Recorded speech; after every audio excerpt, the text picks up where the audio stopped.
Minasan, ohayo gozaimasu, Ferry Sensei desu. Video kali ini Sensei mau ngebahas daftar kosakata yang nanti bakal muncul di Minna Nihongo bab 12. Oke, kita mulai dari kosakata pertama, ada kata kantan. Ini sebelumnya kita ngulang ke penjelasan kosakata-kata sifat untuk yang ada dalam kurung siku seperti ini. Ini penjelasan aja bahwa kata sifat ini merupakan kata sifat bentuk na. Nah, kata utamanya sendiri naknya sebetulnya nggak usah di bawah, jadi bisa dibaca kantan aja. Ini artinya mudah atau gampang. Nah, itu muncul waktu ditempel ke kata benda. Misalnya kantana mondai, artinya soal yang mudah, kayak gitu. Nah, di bawahnya ini kata sifat i keyoshi, kata sifat i yang kata yang diakhiri huruf i. Umumnya itu ya, dipahaminya. Ada kata cikai, dekat, toi, jauh. Jadi ini kalau kita ngehafalin kata sifat, kita hafalinya sepaket sama lawan katanya. Ini cara yang efektif untuk ngehafalin kata sifat. Jadi kalau cikai dekat, toi jauh, hafalinnya sepaket kayak gitu. Cikai, toi. Nah, sama kayak yang penjelasan tadi, ini juga bisa ditempel ke kata benda. Dan contohnya, cikai titik-titik, toi titik-titik. Itu bisa ditempel ke kata benda. Toi Yama, gunung yang jauh. Itu contohnya. Oke, kita lanjutin lagi di bawah. Di sini ada Hayai Osoi. Oke, di sini apa yang beda? Bedanya di sini ada dua kanji. Kenapa dibagi dua? Karena kata Hayai itu cara bacanya kedua kanji ini tuh sama. Bedanya penggunaannya. Kalau Hayai yang di sebelah kiri ini kecepatan untuk perpindahan. Jadi kalau kita lari pakai haya yang sebelah kiri, cepat gitu ya, cepatnya ke perpindahan. Kalau yang kanan ini cepatnya ke kegesitan, gesit atau enggak. Misalnya kita dilemparin bola, terus kita bisa hindarin semua bola yang dilempar ke kita, itu pakai hayai yang kanan. Kalau hayai yang kiri dipakai untuk kita lari, kita berpindah dari satu titik ke titik lain dengan waktu yang singkat, itu hayai yang kiri. Ini bedanya.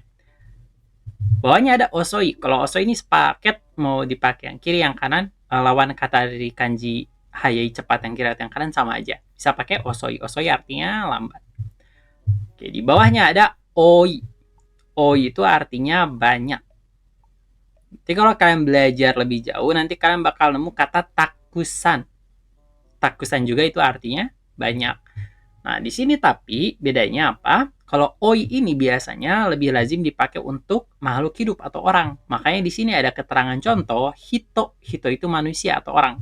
Hito ga oi. Artinya banyak orang. Kalau tadi sensei yang sensei kasih contoh satu lagi yang takusan, ini biasanya dipakai ke benda mati. Oke ya. Oke, sukuna itu lawan kata dari oi. Sukuna artinya sedikit. Hitoga sukunai. Orangnya sedikit. Kayak gitu. Oke, lanjutin bawahnya ada kata atatakai. Nah, ini sepaket sama suzushi. Suzushi itu lawan katanya. Atatakai sama suzushi. Sebelumnya, kita harus tahu dulu kata atsui dan samui. Jadi kalau musim dingin, kita ngerasa samui, dingin ya. Kata samui itu punya makna yang jelek atau negatif. Terus kalau musim panas, kita kepanasan. Kata ini punya makna yang negatif juga, jelek gitu. Nah, tapi untuk yang atatakai dan suzushi ini punya makna yang positif. Makna yang bagus. Jadi penggunaannya nanti akan agak beda. Dan artinya juga agak beda ya. Kalau atatakai artinya hangat, kalau suzushi artinya sejuk. Nah, ini bakal sering muncul waktu kita pakai AC. Kalau kita atsui, kepanasan, kita pakai AC itu biar suzushi, biar sejuk. Kalau kita samui, kedinginan, kita pakai AC. Di Jepang itu AC bisa disetting ya, panas atau dingin. Nah, kalau kita samui kedinginan, kita bisa setting AC kita jadi danbo, jadi penghangat. Nah, itu nanti supaya jadi atata kai, kayak gitu. Nah, di sini muncul lagi nih kanjinya. Kenapa dua, Sensei? Kanji yang sebelah kiri ini untuk benda. Kanji yang sebelah kanan ini dipakai untuk udara atau lingkungan. Oke, jadi kalau kita mau bilang hari ini panas ya, pakai yang kanan. Tapi kalau kita mau bilang minuman ini hangat, pakai yang kiri, kayak gitu. Oke ya. Kita lanjutin, bawahnya ada amai sama karai. Amai itu manis, karai itu pedas. Nah, nanti juga kalian kalau belajar lebih jauh bakal nemu istilah shiokarai. Shiokarai itu artinya asin. Ini yang agak beda, jangan kejebak di bagian ini aja ya. Shiokarai itu asin. Kalau sisanya gampang. Amai manis, karai pedas. Bawahnya ada omoi dan karui. Omoi itu artinya berat, karui artinya dingin. Ini masih simpel, nggak ada pengecualian, nggak ada yang aneh-aneh. Hafalin persis, berat sama dingin. Karui, omoi. Karui, omoi. Terus saran dari Sensei, kalau kalian mau ngehafalin kosakata, berikan ekspresi atau emosi waktu nyebutin kosakatanya. Misalnya, waktu kita bilang karai, kalian bayangin kalau kalian lagi kepedesan. Karai. Karai. Kalau kalian bilang amai, kalian bayangin kalian lagi makan makanan yang manis. Amai. Amai. Jadi, otak sama lidahnya nanti sinkron. Itu bakal membantu kalian lebih cepat ngehafalin kosakatanya. Gitu ya. Oke, lanjutin. Di sini ada i. I kohi. Kohi ga i. I itu artinya bagus. Di sini lawan katanya nggak ketulis ya. Lawan katanya i itu warwi. Warwi itu buruk. Ini lawan katanya. Tapi di sini kenapa artinya lebih baik, Sensei? Kata i-nya sendiri itu artinya baik aja, bagus aja. Nah, kenapa artinya jadi gini? Ini karena ada di konteks waktu kita ditawarin minuman. Jadi waktu kita main ke rumah orang, kita ditawarin mau minum enggak, mau minum kopi atau teh gitu. Terus kita jawabnya kohi ga ii desu. Oh, lebih baik kopi aja gitu. Konteksnya ke situ ya. Jadi ini artinya gini, kenapa? Karena di buku nanti bakal ada pertanyaan nawarin mau kopi atau teh gitu. Nah, waktu ngejawab pertanyaan kayak gini, kita bisa pakai yang kohi ga ii desu atau ocha ga ii desu. Kayak gitu ya. Kita lanjutin, di sini ada kisetsu. Kisetsu artinya musim. Musim ada 4 di Jepang, hafalin. Haru, natsu, aki, fuyu. Ini kalian harus paham juga ya. Kapan haru, kapan natsu, kapan aki, kapan fuyu. Anggap aja setahun itu 12 bulan. 12 dibagi 4. Oke. Berarti ada 3, 3, 3, 3. Nah, di sini nanti bakal ada transisinya juga. Oke, jadi anggap 3 bulan pertama itu awali dari musim dingin. Jadi urutannya sebetulnya kalau dari Januari itu dari sini fuyu dulu. Dari fuyu nanti ke haru. Udah musim dingin nanti ada musim semi. Dan sudah musim semi nanti masuk musim panas, natsu. Dan udah musim panas nanti masuk musim gugur. Udah musim gugur nanti masuk lagi ke musim dingin. Dan itu berulang terus siklusnya gitu. Hitungnya per 3 bulan perubahan musim. Gitu. Oke, ini gampang. Fuyu, haru, natsu, aki. Oke, kita lanjutin. Ada tenki. Kalau tadi kisetsu musim, kalau tenki cuaca. Cerah, hujan, mendung gitu ya. Nah, di sini cuacanya. Ame. Ame itu artinya bisa hujan aja. Bisa kata benda nyebutin hujan atau bisa nyebutin cuaca juga. Sedang hujan gitu ya. Yuki itu artinya bisa nyebutin satu objek salju. Sebutir salju gitu bisa disebut yuki atau juga bisa ngejelasin satu cuaca. Yuki, sedang salju. Dan kumori, kumori itu artinya mendung. Tapi kalau kita mau nyebutin satu objek awan, bahasa Jepangnya kumo aja. Kumo itu awan. Ini ngebahas objek aja ya, kata benda biasa. Nah, bawahnya ada di sini ada hoteru, ini pakai kata kana, gampang banget, hotel. Terus kalau kalian dengar kata hotel, yang kebayang itu harusnya gedung. Gedung dalam kurung western gitulah gayanya. Dan kalau kalian ke Jepang, nanti kalian bakal nemu ryokan.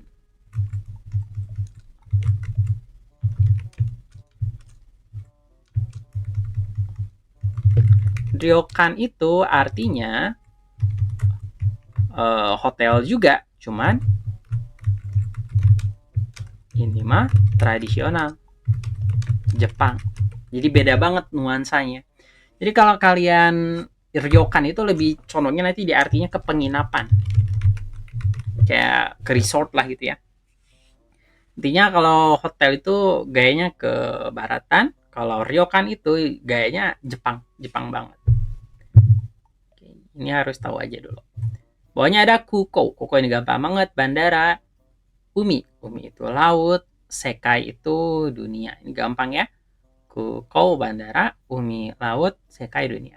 Cuman yang harus tahu dan dipahami dari kata umi, umi itu juga bisa di penggunaannya ya, bisa disamain kayak pantai. Jadi kalau kita diajak main ke pantai, dibilangnya bukan ayo main ke pantai, tapi kalau di bahasa Jepang pakai kata umi. Ayo kita main ke laut. Maksudnya itu diajak mainnya ke pantai. Pantai itu ada istilah kata khusus pantai dalam bahasa Jepang. Tapi kalau kita ngajak main orang ke pantai, pakainya umi. Pantai itu kaigan. Tapi itu nggak dipakai. Dipakainya umi kalau kita ngajak atau kita mau bilang gitu ya, main ke pantai itu. Jadi kalian juga di latihan pakainya umi. Umi ni asobi ni ikimashou misalnya. Umi ikimashou, ayo pergi main ke laut. Nah, maksudnya laut di sini tuh pantai ya. Di konteksnya umi di sini bisa juga jadi pantai kalau dia digunakan sebagai ajakan rekreasi gitu. Kepati ini berpesta, bisa juga dirubah atau dijadikan kata kerja grup ketiga ditempel sama shimas. Jadi pati o shimas pati suru. Ada omatsuri. Omatsuri ini artinya perayaan atau festival. Catatan di sini ada penggunaan kurung siku yang nutup o. Ini maksudnya apa? O di sini tuh bisa ada, bisa enggak. Terus fungsinya o ini apa? Supaya ngerubah kalimatnya jadi lebih sopan.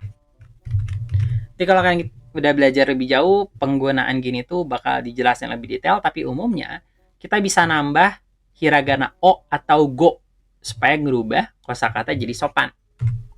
Pakai yang mana itu nanti dijelasin di bab 49 atau 50. Sukiyaki ini nama makanan ya, gampang. Sukiyaki. Sukiyaki itu artinya daging sapi atau sayur yang direbus di dalam panci. Gitu. Sashimi. Sashimi ini gampang banget. Ini ikan mentah yang dipotong-potong tipis-tipis. Terus dicocol ke cuka waktu mau dimakan. Osushi atau sushi, ini alasannya sama. Kenapa ada o dibuat jadi lebih sopan aja. Mau bilang sushi juga nggak apa-apa. Sushi itu nasi yang dicampur ikan ya. Bisa ikan, bisa daging. Pokoknya nasi kepal yang dicampur. Nanti ada nigiri sushi, ada maki sushi, jenisnya ada banyak. Tapi sushi intinya itu. Ada nasi kepal. Lanjutin ada tempura. Tempura itu gorengan. Biasanya kalau tempura itu gorengannya bukan yang dicampur-campur kayak bala-bala ya. Tapi tempura itu gorengan dari satu jenis bahan makanan aja. Misalnya labu atau terong atau bawang bombay atau udang. Nah, itu dicelupin ke tepung tempura yang udah dicampur air. Nah, gitu digoreng. Nah, satu jenis aja itu kalau tempura biasanya. Pokoknya ada butaniku, toriniku, gyuniku. Jadi niku itu artinya daging. Sebelah kirinya ini jenis binatangnya. Butaniku daging babi, toriniku daging ayam, gyuniku itu daging sapi. Kalau Islam kita wajib tahu ini ya kanji ya, supaya kita bisa ngehindarin makanan dengan komposisi ini. Jadi wajib hafal. Kayak remon, ini bahasa katakana untuk lemon, nama buah. Bawahnya ada ikebana. Ikebana itu istilah untuk seni merangkai bunga. Ini kata kerja grup 3. Oke, bawahnya ini ada istilah-istilah penting ya. Momiji itu maple atau daun yang berubah warna menjadi merah. Dan momiji itu erat hubungannya sama aki. Aki itu musim gugur. Nah, jadi kalau di musim gugur nanti ada acara momiji. Momiji itu kadang juga bisa dimaknain acara di mana kita melihat daun-daun merah yang berguguran. Nah, kalau kalian tahu acara ini, kalian juga bagusnya harus tahu acara di musim haru. Haru itu lawannya aki. Haru itu semi. Aki itu gugur. Nah, kalau di haru acaranya bukan momiji tapi hanami. Hanami itu ada acara, merupakan nama suatu acara atau kegiatan, yaitu yang dimana kita makan-makan di bawah pohon sakura yang sedang berguguran. Nah, ini adanya di musim semi. Jadi istilah hanami itu jadi kayak kalau di Indonesia istilah kayak lebaran, kayak botram gitu. Kayak nongkrong, istilah-istilah khusus kayak gitu. Ini harus tahu ya. Kalau aki hubungannya sama momiji, kalau haru hubungannya sama hanami. Selanjutnya di bawahnya ada kata dochira. Ini kata tanya, ada dochiramo. Ini jawabannya biasanya. Jadi dochira ga ii desu kah? Yang mana yang mau? Yang mana yang bagus? Dochiramo ii desu. Dua-duanya juga bagus gitu. Atau sebutin salah satunya. Kalau tadi di contoh di atas ada kata kohi ga ii desu. Saya lebih milih kopi. Atau ocha ga ii desu. Saya lebih milih teh. Kayak gitu. Bawahnya ada ichiban. Ichiban itu artinya yang paling. Jadi nanti waktu kata-kata dochira itu biasanya sering ditempel sama kata ichiban. Jadi mana yang paling disukai gitu. Mana yang paling dekat, mana yang paling jauh dan sejenis. Zuto, zuto itu di sini artinya jauh lebih. Cuman kalau udah belajar lebih jauh nanti kalian juga bisa tahu zuto itu artinya bisa selalu. Cuman yang sekarang kita bahas arti kata zuto itu artiin ke jauh lebih. Ini biasanya dipakai waktu kita ngejawab pertanyaan lebih suka mana, A atau B, lebih suka mana, apel atau jeruk, kayak gitu. Jawabannya titik-titik zuto titik-titik des. Zuto juga bisa dipakai waktu pertanyaan perbandingan. Lebih jauh mana Tokyo sama Osaka gitu. Lebih jauh Tokyo. Nah, lebih jauh itu bisa pakai kata zuto, bahasa Jepang. Pokoknya ada hajimete. Hajimete itu artinya pertama kali. Hajime itu awal-awal ya artinya. Hajime itu artinya awal. Jadi kosakata ini bakal sering muncul di kata-kata yang ada makna awalnya juga atau pertamanya juga.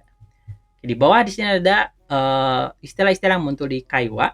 Contohnya tadaima. Ini artinya saya pulang. Jadi tadaima dipakai waktu kita mau masuk rumah sendiri. Waktu udah dibuka pintu terus masuk bilang tadaima, saya pulang gitu. Dan yang di rumah balasnya pakai okaeri nasai. Selamat pulang atau sudah pulang ya gitu. Bawahnya di sini ada istilah ungkapan waktu kita ngelihat orang banyak banget. Wah, sugoi hito desu ne. Oh, itu orangnya banyak banget ya gitu artinya. Ini istilah ungkapan spontan aja waktu kita lihat ada kerumunan orang. Bawahnya ada tsukaremashita. Ini artinya capek. Kita ngeluh. Jalan-jalan jauh terus kita mau ngeluh, aduh capek. Tsukaremashita gitu. Oke.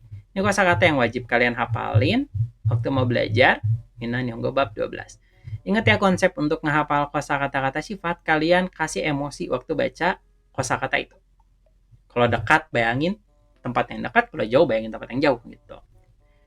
Kalau hayai bayangin kalian gerak cepat, kalau osoi bayangin kalian gerak lambat. Nah, kalau kalian tambah emosi itu nanti menghafal jadi jauh lebih mudah.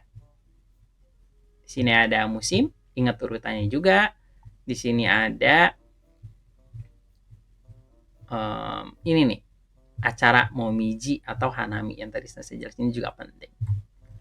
Oke, mungkin sekian dari Sensei untuk penjelasan kosakata bab 12 kali ini. Kita lanjutin nanti ketemu di video selanjutnya yang ngebahas tata bahasanya.